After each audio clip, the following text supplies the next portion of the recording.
Para nós é un placer, decía, recibir as persoas que máis saben de educación ou das mellores para que veñan a Tomiño a falar de educación, non?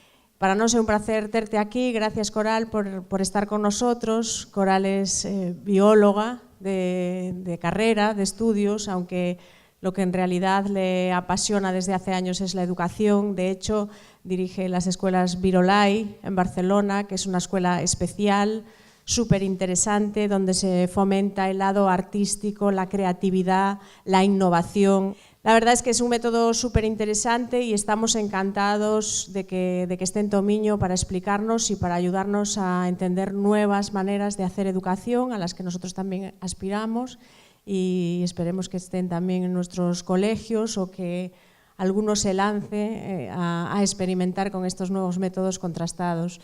Muchísimas gracias por estar hoy con nosotros. Bienvenida a Tomiño, Coral. Ya te cedo la palabra. Gracias. Muchas gracias. A ver, yo de entrada no soy experta en nada, sino soy una persona que lo que he hecho es observar, experimentar y a partir de ahí intentar explicaros las cosas que nosotros hemos visto y que nosotros hemos trabajado y cómo trabajamos. Hoy en día el tema de los cambios educativos, del tema de una palabra que a mí no me gusta nada, pero es el tema este de la innovación en educación. A mí me gusta más hablar de transformación en educación, porque a veces eso de las cosas nuevas... Y es verdad que se habla tanto que uno de los problemas es que a veces parece que sea una moda. Yo creo que si la educación, los cambios educativos que estamos viendo en muchas partes, no ya de nuestro país, del Estado, sino de todo el mundo, son una moda, vamos mal.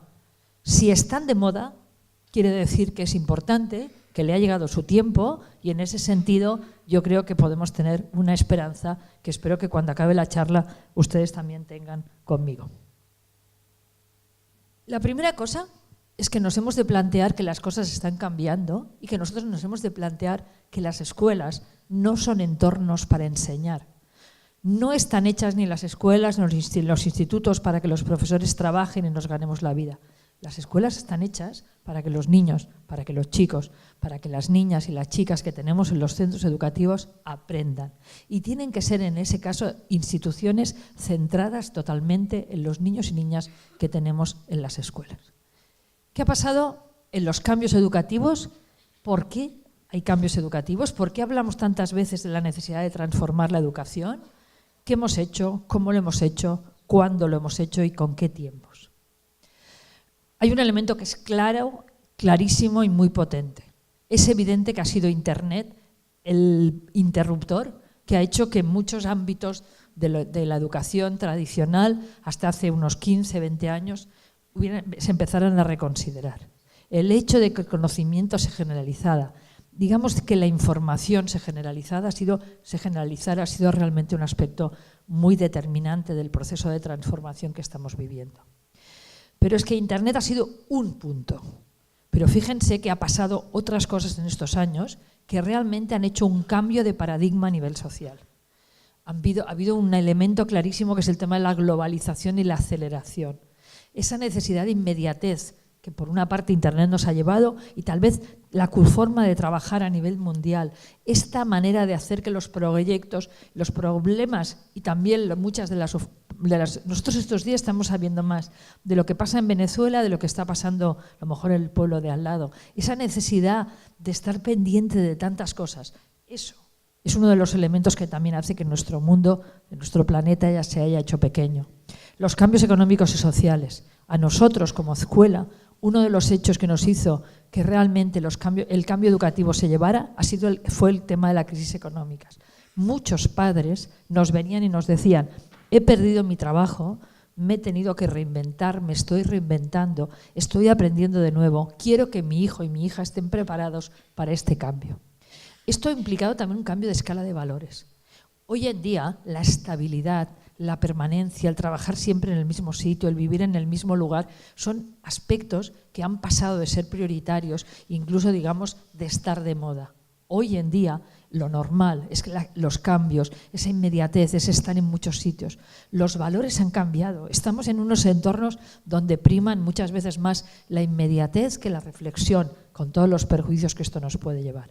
Todo eso ha hecho que si este entorno cambia, la escuela tenga que cambiar.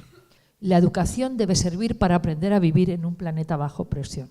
Y les voy a dar una frase aún más, que lo dijo además tranquilamente hablando, una señora que tiene uno de los cargos más importantes de Hewlett Packard, Elizabeth Zapata, y dijo: de todo lo que aprendí en el MIT, en Harvard, lo único que me ha servido es aprender a resolver problemas. Y esto es la realidad. Estamos delante de una escuela que lo más importante que tiene que hacer es formar personas que sepan capaces de resolver problemas, que sean capaces de continuar aprendiendo. Hay que enseñar a aprender. Estamos delante de una escuela que tiene que tener como objetivo enseñar a aprender.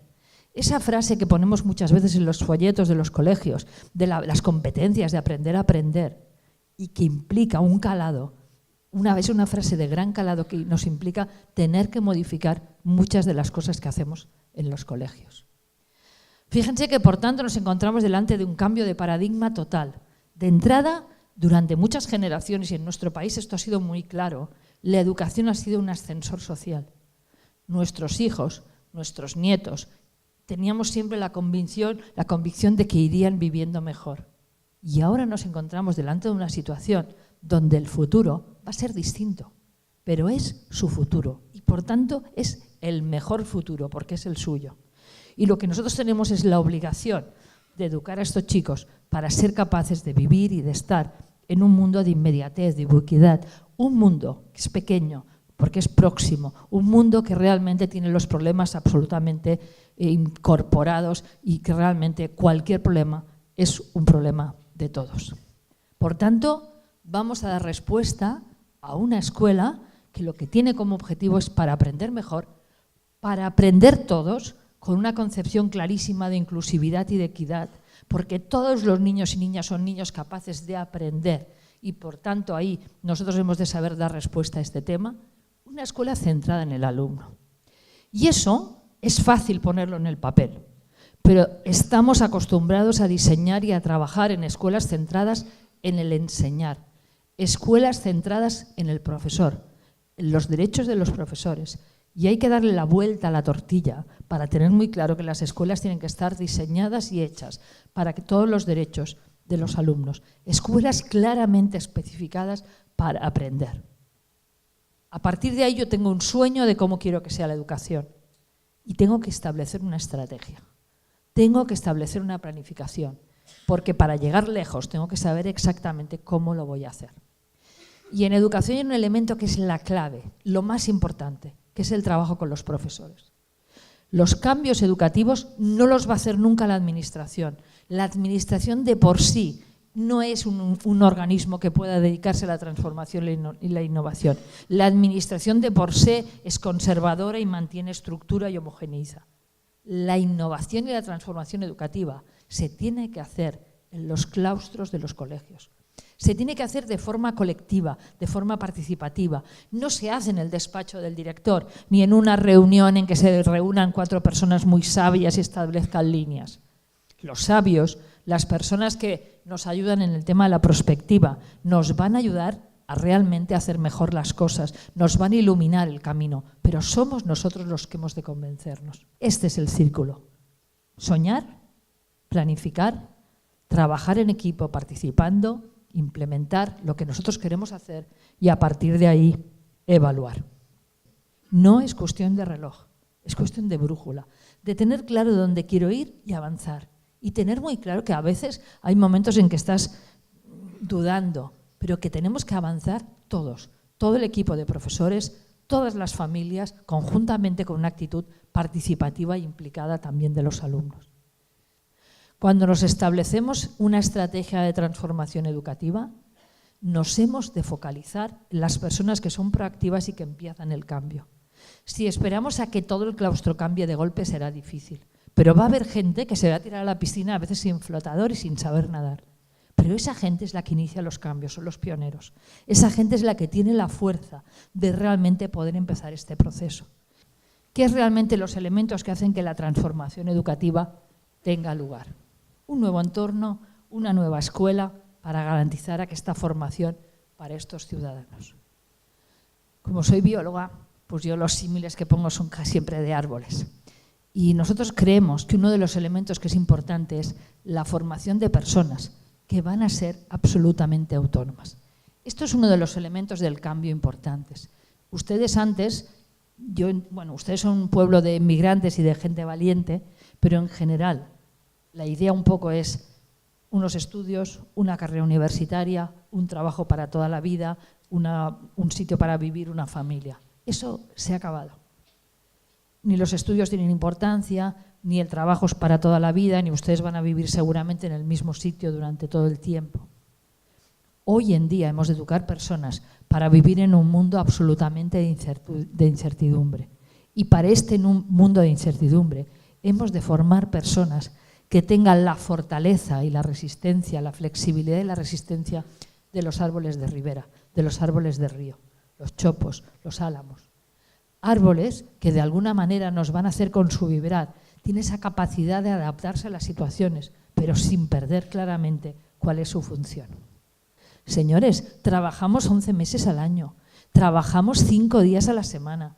Podemos educar chicos y chicas que crean que el trabajo es una cruz y que realmente todo lo que van a hacer va a ser negativo y que van a tener ahí 2 días o una parte de su vida de disfrute y lo demás va a ser una tortura.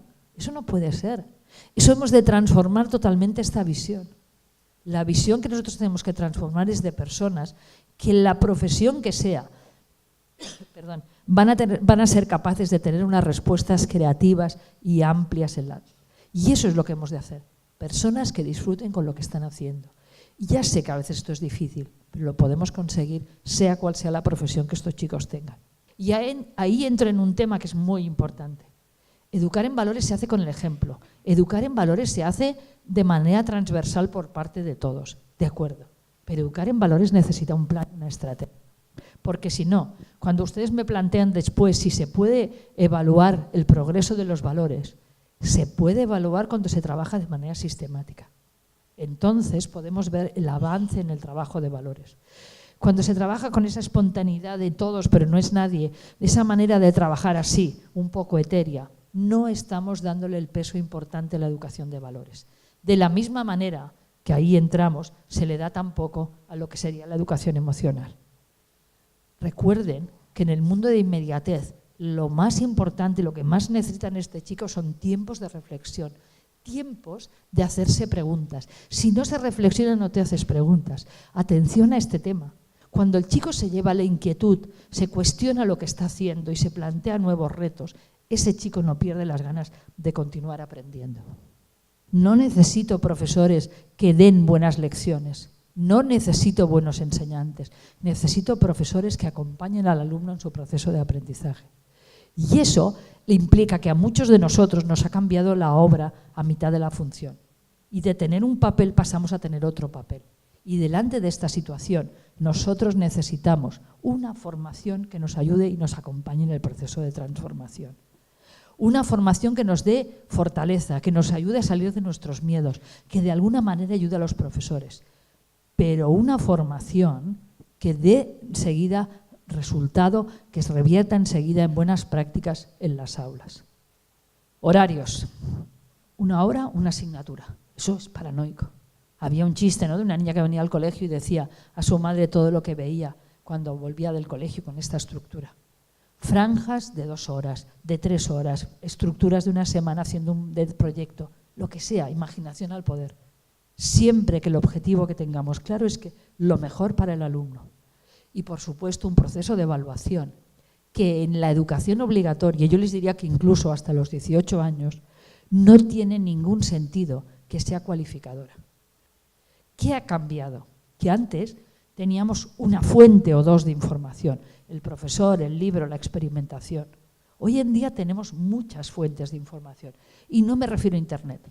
Me refiero a Internet, me refiero a expertos, me refiero a libros, me refiero al laboratorio, a la experimentación, al museo, a un concierto. Muchas fuentes de información.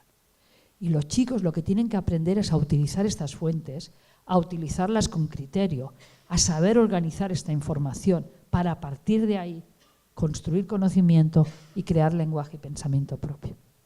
Eso no es rápido.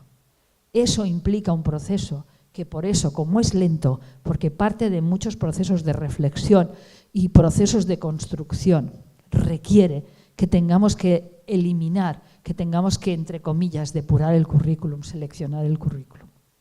A la escuela no se va a aprobar exámenes, a la escuela se va a aprender para la vida y eso lo tenemos que vivenciar cada día para nuestros alumnos y cuanto más mayores sean, más. Competencias comunicativas. Son claves en distintos lenguajes, todos, escritos, orales, musicales, artísticos, vídeos, lo que sea. En distintas lenguas, por supuesto, la riqueza de las lenguas es importantísima. Pero atención, estos chicos, y no nos dé miedo de decirlo, se van a tener que vender ellos y se van a tener que defender. Han de ser capaces de explicar lo que ellos hacen y piensan y han de ser capaces de defenderse de estos movimientos.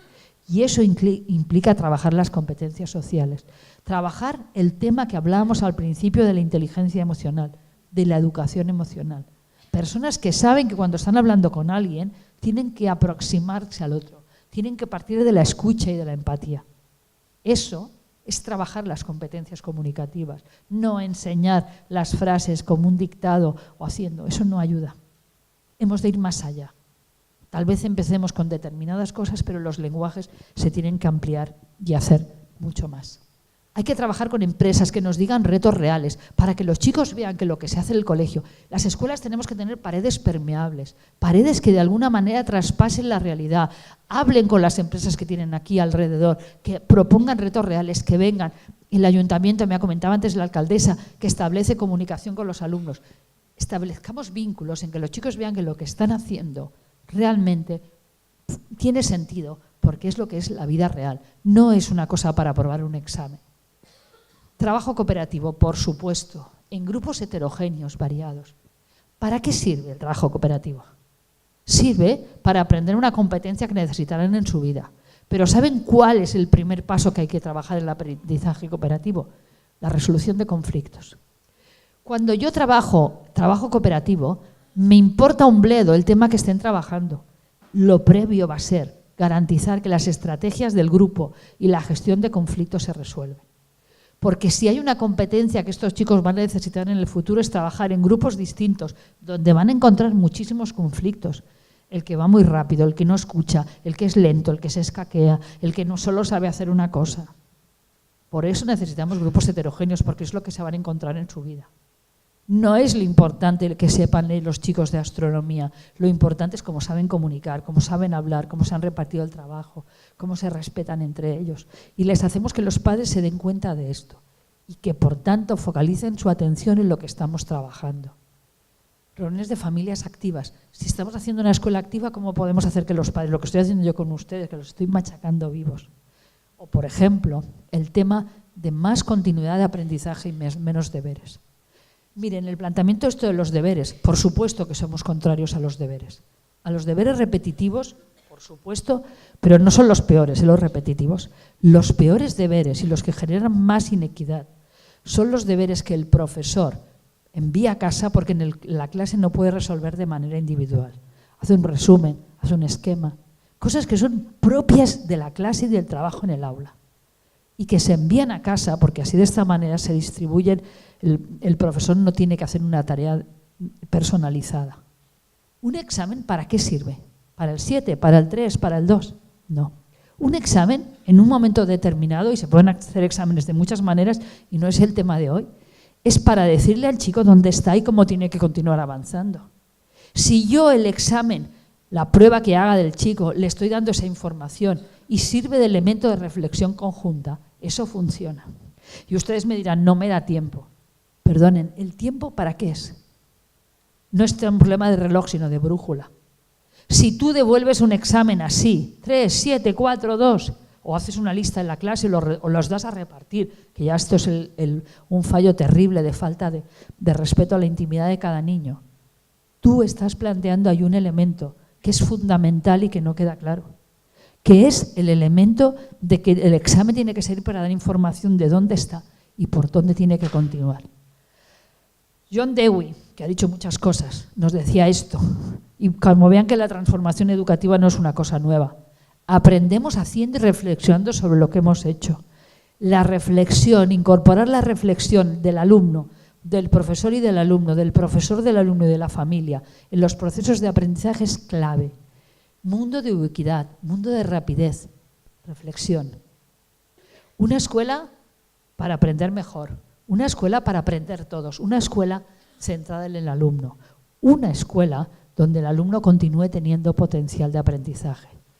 Una escuela donde realmente se incorpore el aprendizaje más allá del aula, donde realmente el alumno se dé cuenta que aprender se aprende en cualquier sitio, en cualquier lugar y de manera absolutamente transversal. Formar personas autónomas para un mundo cambiante. Y una frase que no es de Twitter, es casi la penúltima diapositiva, pero quiero que la piensen. Philippe Renaud, que hoy en día los pedagogos franceses están muy de moda, nos dice esta frase que podría ser la síntesis bien hecha de lo que yo les he intentado explicar. ¿Qué es nuestra función como educadores, como escuela? Poder enseñar a los niños, educar a los niños para que los niños aprendan a actuar de manera efectiva, actuar, no repetir conocimientos, y de manera efectiva, en diferentes situaciones concretas y reales, movilizando y combinando, no replicando como un robot. Yo no necesito niños que me digan que 2 más 2 es 4, porque eso ya lo dirá mejor el robot. Yo necesito niños que den respuestas creativas y distintas, combinando y movilizando en tiempos reales y de manera pertinente los recursos intelectuales y emocionales. Eso es la función de la escuela ahora. Eso es lo que realmente nosotros necesitamos. Personas competentes para continuar aprendiendo, para aplicar el conocimiento creativamente y para generar conocimiento en contextos nuevos. Eso es la inteligencia humana, que por supuesto es más creativa y más potente. El colibrí. Lo podemos hacer, gota a gota. Sabemos claro dónde queremos llegar. Por tanto, vamos a intentar superar lo que nos dice Alicia. El futuro es la próxima salida, pero lo más importante son ellos. Educar a chicos en la libertad y para la libertad. Personas que se han empoderado de sí mismos y que son capaces, de alguna manera, de ser personas con la capacidad de aprender a lo largo de su vida. Muchas gracias y ahora espero sus preguntas.